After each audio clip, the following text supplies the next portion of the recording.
لا إله إلا الله لا إله إلا الله لا إله إلا الله محمد رسول الله صلى الله عليه وسلم। সম্মানীয় শ্রোতা মণ্ডলী, আল্লাহ রাব্বুল আলামিনের দরবারে আমরা শুকরিয়া জ্ঞাপন করি যে আল্লাহ পাক আজকের এই রজনীতে আমাকে আপনাকে কবুল করেছেন, তৌফিক দিয়েছেন এমন এক মজলিসে উপবিষ্ট হওয়ার, অংশ নেওয়ার, যে মজলিস সম্পর্কে নবীজি বলেছেন জান্নাতের বাগান। রাসূলুল্লাহর কথার উপরে কি কোনো ডাউট আছে, সন্দেহ আছে? না। তাহলে এই মজলিসটাকে নবী বলেছেন জান্নাতের বাগান। যারা এই মজলিসে আসলো না, বসলো না, সাইড থেকে আড়চকে দেখে চলে গেল, ওরা পরোক্ষভাবে এটা বলতে চাইলো আমারও জান্নাতের বাগানের দরকার নাই। কথা বুঝতেছেন? এই আওয়াজে অসুবিধা হচ্ছে না তো? স্পষ্ট কথা বোঝা যাচ্ছে? তো যারা এখানে বসতে পারলো না তারা পোড়া কপাল, তাদের নসিবে নেই, আল্লাহ তাকে সরিয়ে দিয়েছে। হজ কি সবাই করতে পারে? টাকা থাকলেই কি হাজি হওয়া যায়? হাজি হতে গেলে টাকা, পাসপোর্ট, ভিসা হওয়ার আগে আল্লাহর দরবারে কবুল হতে হবে, আল্লাহ পারমিশন দেবে। কত বান্দা হজের জন্য সব রেডি করে এয়ারপোর্ট থেকে বাড়ি ফিরে এসেছে। কথা বুঝতেছেন? আমাদের চিফ মিনিস্টার, মুখ্যমন্ত্রী মমতা ব্যানার্জি, অভিষেক বন্দ্যোপাধ্যায়ের মেয়ের মনে করুন বিবাহ হচ্ছে, তো সেই প্যান্ডেলে কি দেশে ঢুকতে পারবে? কারণ হাইফাই ব্যাপার, মন্ত্রী মিনিস্টারের বাড়িতে অনুষ্ঠান, দেশে লোক যেতে পারবে? বেশি বেশি মোটর ভ্যানওয়ালা জেনারেটর পৌঁছে দিয়ে চলে আসতে হবে, ওর ভেতরে ঢুকতে দেবে। কেন না? ওই প্যান্ডেলে তারাই ঢুকবে যাদের সঙ্গে অভিষেক বন্দ্যোপাধ্যায়ের একটা সম্পর্ক আছে, বন্ধুত্ব আছে, আত্মীয়তা আছে। যে কোনো লোক গাজোয়ারি করে যদি ঢুকতে চায়, সিকিউরিটিরা ধরে ঠ্যাং ধরে বাইরে ফেলে দেয়, যে তোর জন্য এই মজলিস না, তোর জন্য এই জায়গা না। তো দুনিয়ায় যদি একটা মন্ত্রী তার প্যান্ডেলের মধ্যে তার পছন্দনীয় ছাড়া অন্য কাউকে ঢুকতে না দেয়, তো যেটাকে নবী বলেছেন জান্নাতের বাগান, সেই বাগানে কি এসে ঢুকতে পারবে? এই কথা বুঝতেছেন?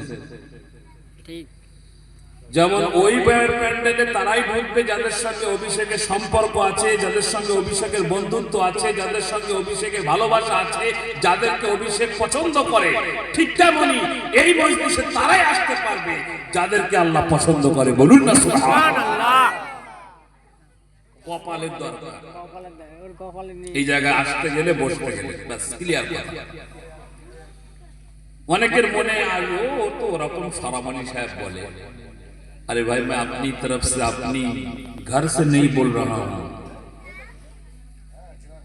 যখন কোন বান্দা দেখবে যে নামাজ পড়ছে, সেজদা করছে, বুঝবে আল্লাহর সঙ্গে সম্পর্কটা ভালো আছে বলে আল্লাহ সেজদা করার তৌফিক দিয়েছে। স্বামী স্ত্রী যদি দুইজন দুই ঘরে ঘুমায়, স্বামী আলাদা ঘরে শোয়ে, স্ত্রী আলাদা ঘরে শোয়ে, তাহলে আমরা কি বুঝবো? সমাজের মানুষ আন্তরিকতা নেই। শীতকালেও যদি আলাদা ঘরে শো, তাহলে আর কি রকম কি হইল? তার মানে ভেতরে চিড় ধরে গেছে। যদি চিড় না ধরবে তাহলে দূরে কেন থাকবে? কাছে আসবে তো। তো যখন কোন বান্দা আল্লাহর সেজদা থেকে দূরে হয়, বুঝতে হবে আল্লাহ থেকে সম্পর্ক চির খেয়ে গেছে। আর যখন কোনো বান্দা সেজদায় গিয়ে এই কপাল আর নাকটা মাটিতে ঠেকিয়ে সুবহান রাব্বিয়াল আলা বলে, বুঝতে হবে আল্লাহর সঙ্গে তার সম্পর্ক ভালো আছে। এইবারে যে যত বেশি সেজদা করে তার সঙ্গে আল্লাহ সম্পর্ক তত বেশি ভালো। অনেক আল্লাহর বান্দা আছে তাহাজ্জুদের নামাজ পড়ে, কথা বোঝেন না। অনেক আল্লাহর বান্দা আছে আওয়াবিনের নামাজ পড়ে। আবার অনেক আল্লাহর মাথা মোটা বান্দা আছে আওয়াবিন নামাজটা কখন পড়তে হয় তাও জানে না। অনেক আল্লাহর বান্দা আছে ইশরাকের নামাজ পড়ে, চাশতের নামাজ পড়ে। আবার অনেক আল্লাহর মাথা মোটা বান্দা আছে তারা এসব নামাজের নামও শুনিনি। আমি ঠিক বলছি না ভুল বলছি?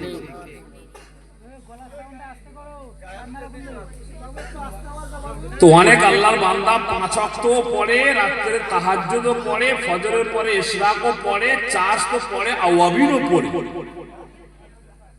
আবার অনেক আল্লাহর বান্দা আছে যারা কোন রকম 5 ওয়াক্তটা ধরে রেখেছে, ইশরাক, চাশ, আওয়াবিন, তাহাজ্জুদ ও সব সম্পর্ক রাখে না। আবার আল্লাহর কিছু বান্দা এমন আছে 3 ওয়াক্ত, 4 ওয়াক্ত, 2 ওয়াক্ত এরকম মুসল্লিও আছে। কবে ফজরের নামাজ পড়েছিল মনে নেই, তবে মাগরিব এশাটা পড়ে। আবার অনেক আল্লাহর বান্দা আছে যারা ওয়ান ডে ম্যাচ খেলে শুক্রবার,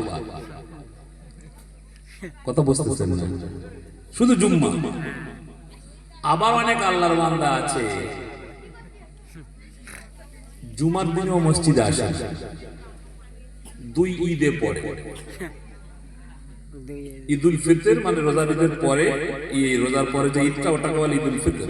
ওই ঈদুল ফিতরে নামাজ পড়ে এসে বউকে টুপিটা দেয় আর বলে তুলে রাখ। আবার সেই কুরবানির সময় ঈদুল আজহা ওই দিন টুপির খোঁজ হবে আর বলবে আমি তো সেদিনকে দিল সেই টুপিটা রাখলি। তার মানে এই যে 2.5 মাস তোর কাছে সেদিন। আবার অনেক আল্লাহর এমন বান্দাও আছে যাদের এই সেজদা একবারও মাটিতে পড়েনি, তসলিমা নাসরিন মার্কা। আমার কথা বুঝতেছেন না? এই ক্যাটাগরি এবার আমি যে কয়েকটা সিরিয়াল করে দিলাম, আমরা যারা বসে আছে আমরা বুকে হাত দিয়ে ভাবি আমরা কোন ক্যাটাগরির লোক। আর আমি প্রথমেই থিওরি বলে দিয়েছি যে যত বেশি সেজদা করে সেই বান্দা আল্লাহর তত প্রিয়। কথা বুঝতেছেন না? হয়তো আপনারা ভাবছেন যে আমরা আপনাকে দাওয়াত করেছি একটু সুরসার দিয়ে কথা বলবেন, কোরআন হাদিসের আলোচনা হবে ইনশাআল্লাহ, কিন্তু আগে গোড়াটা না টাইট করে নিলে তো উপর থেকে পড়ে যাবে বিল্ডিং। ভিত फाउंडेशन अगर मजबूत है तो उसके ऊपर 5 माला 6 माला कोई प्रॉब्लम नहीं है। আপনারা অসন্তুষ্ট হচ্ছেন নাকি? না না, ঘুমিয়ে আছেন মনে হচ্ছে। একটু তাকবীর দেন দেখি, নারে তাকবীর, আকবার। বাহ, ঠিক আছে, আরেকটু জোরে নারে তাকবীর, আল্লাহু আকবার, নারে তাকবীর, আল্লাহু আকবার। মসজিদের ওই পাশে আমায় কবর দিও ভাই, যেন গোর হতে মুয়াজ্জিনে আযান শুনতে পাই।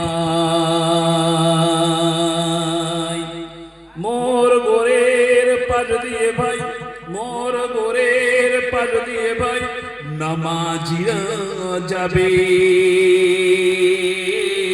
পবিত্র সেই পায়ের ধ্বনি এই বান্দা শুনতে পাবে। আল্লাহুম্মা সাল্লি আলা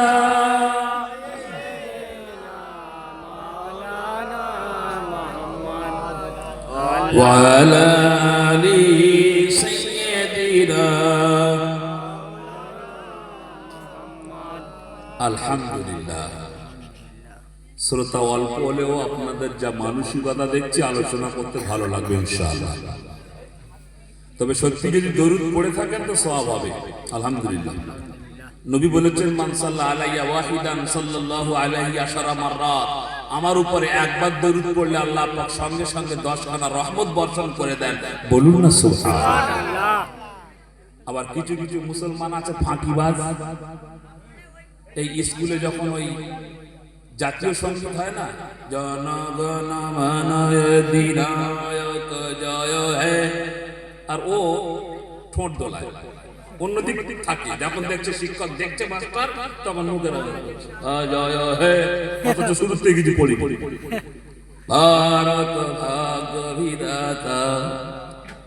তো মাঝখানে যদি ছেড়ে দিয়ে চলে আসি, মাস্টাররা তো বুঝতে পারলো না, কিন্তু তুমি যদি দরুদ বাদ দিয়ে মুখ মিলিয়ে দাও মনি সাহেবের বোঝানোর জন্য, আল্লাহ তো বুঝতে পারবে না।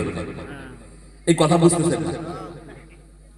দরুদ পড়লে লাভ আপনার। এখন ফোন পে উঠেছে না, 10 টাকা আমি আপনার ফোনে ট্রান্সফার করবো, সঙ্গে সঙ্গে মেসেজ চলে আসবে যে অমুক মনি সাহেব 10 টাকা তোকে পাঠিয়েছে। ঠিক তেমনি এই জমিনে বসে তুমি একবার দরুদ পড়বে, তোমার অ্যাকাউন্টে সঙ্গে সঙ্গে নেকি জমা হয়ে যাবে। বলুন না সুবহানাল্লাহ। এত কিছু আমরা বুঝি।